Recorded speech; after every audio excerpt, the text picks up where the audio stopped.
রাতে বাড়ির উঠোনে মায়ের সঙ্গে ব্যাট বল খেলছে সবার প্রিয় ইউভান, আর ছোট্ট ইয়ালিনীকে সামলাচ্ছে তার কেয়ারটেকার।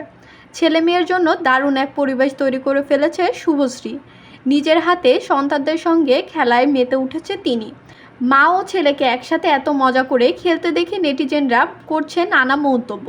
তাদের মধ্যে থেকে একজন লিখেছে, সন্তানের সঙ্গে কাটানো শুভশ্রীর এইসব মুহূর্ত খুব ভালো লাগে। আরেকজন লিখেছে, শুভশ্রী তার ছেলে মেয়েদের কত ভালোবাসা ও আদর করে তা দেখলেই বোঝা যায়। তো বন্ধুরা, আপনাদের কেমন লাগছে শুভশ্রীর এই মিষ্টি পরিবার?